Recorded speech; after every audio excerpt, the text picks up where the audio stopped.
4.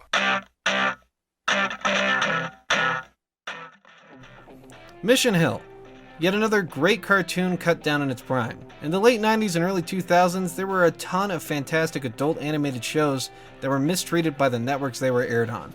I've talked about Clone High already on the channel, which was a similar situation, but Mission Hill is definitely a different case. It's not as dramatic as Clone High's history, but it's still very disappointing to see how this show was treated. Mission Hill follows Andy French, an aspiring cartoonist living in the big city with his friends Posey, a hippie Phoebe from Friends kind of character, and Jim, Andy's monotone best friend. The show kicks off revealing that Andy's brother Kevin, a nerdy suburban mama's boy, is coming to live with them until he finishes high school. The show has a strange, cozy feeling to it with its colorful and simplistic animation and well voice-acted characters. The show feels very unique in both tone and in terms of animation. Its comedy is mostly dry and visual based and works really well with the characters and how they're written. It was created by Bill Oakley and Josh Weinstein, who were both producers on The Simpsons, which was the show to beat at the time when it came to adult animation. With all that being said, what the hell happened to this show and why is it so obscure? First off, Mission Hill was originally titled The Downtowners, but since MTV was already producing a show called Downtown, which was going to run at about the same time, they decided to change the name to Mission Hill. So already we have a branding and name change right off the bat. Not a good sign. Mission Hill was released on September 24th of 1999 on the WB, while Downtown aired on August 3rd, 1999 on MTV. So with the competition of Downtown on a more popular network and airing sooner, it definitely cast a bit of a shadow on Mission Hill. But that's definitely not the biggest factor. It definitely didn't help, but the biggest problem with this show was its marketing. The creators of the show were told to make a 2-minute promo to give to advertisers. So they did. Except Bill Oakley and Josh Weinstein were under the impression that the advertiser presentation didn't matter. But as it turns out, that 2-minute promo is one of the main reasons the show wasn't seen by many people. It sucked. It was poorly edited, and both creators admit it sucked. And on top of all of that, the show's episodes weren't finished in time for reviews, so some news outlets were reviewing the show based on that poorly edited 2-minute clip. Naturally, the critical reception was pretty bad. This all led to the WB not running many commercials for the show, making it almost invisible to viewers until it was released. So with a name change and a really poor marketing campaign, Mission Hill was released, and the show was put on hold after 2 episodes due to poor ratings. The WB had to know that they really dropped the ball on the marketing for the show, so they decided to basically try again in summer of 2000. I can't think of another time that a marketing campaign was so bad, the network had to try for a second release. But after 4 more episodes, the show was canceled. It had gone from having 18 episodes planned to having 6 aired before cancellation and only having 13 episodes produced. There are still some animatics available for the unproduced episodes of the show if you search hard enough for them, but it's still really disappointing. But the show wasn't finished just yet.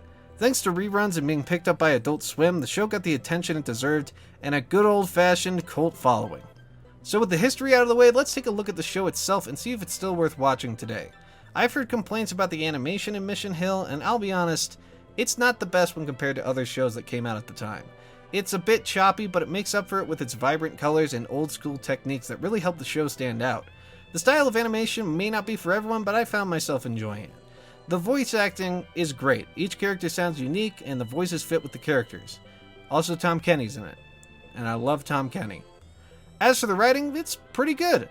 As always, some episodes are funnier than others, but that can all be chalked up as personal preference. I loved the episode based around the real world on MTV. It was handled in a creative way and didn't feel like it dated the show too much, but it's the real world on MTV. So it definitely did date the show a little bit. But by far my all-time favorite episode of this show was the final produced episode that focuses on Wally and Gus and the film that they made together. Wally and Gus had been side characters for the most part until this episode. In my mind, that final episode was the one that made me sure this show should have been continued, because it had character development and a great story alongside it. That's an easy sign of a show that needs to keep moving forward because it's doing everything right when it comes to writing. The stories being told in Mission Hill feel like they all fit within the world that's being set up and tend to have something to say a lot of the time. Of course, a lot of the themes are pretty dated, but the show is more of a time capsule than a cringeworthy look at the past, in my mind. From making fun of MTV to unemployment, the show changes things up and keeps the stories interesting. Also, I think there need to be more cartoons with this urban kind of setting. Very few shows try it anymore and aim towards more of a sci-fi or suburban lifestyle. Those two settings are good, but there is so much that can be done with the city when it comes to animation. And with a colorful cartoon like Mission Hill, the scenery can look really incredible. It may just be my personal preference, but I think it's an underutilized setting, and I'm glad Mission Hill was in that setting. Mission Hill is an all-around great show. It was just mistreated. It was mistreated indirectly by the creators due to a misunderstanding, and it was mistreated by the network pretty damn directly by not running any commercials for it. And as for the possibility of continuation, that's something I always talk about in these videos, I think it's almost impossible for Mission Hill to be continued.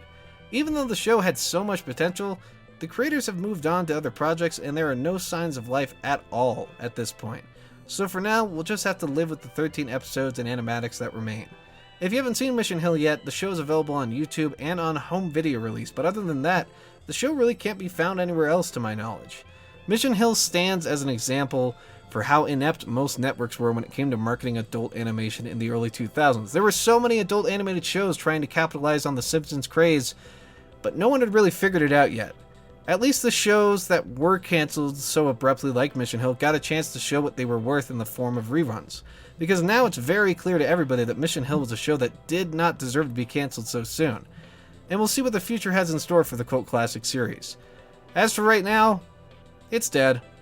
But hey, 13 episodes and some animatics, that's not the end of the world. Better than nothing. And I'll take what I can get. Thank you all very much for watching. If you're into these old types of cartoons, I did a video on Clone High just a little while ago talking about its history, my review of it, all that stuff. Same stuff we did in this video, but with a different show. So go ahead and check that one out, and I will see you all next time. Goodbye.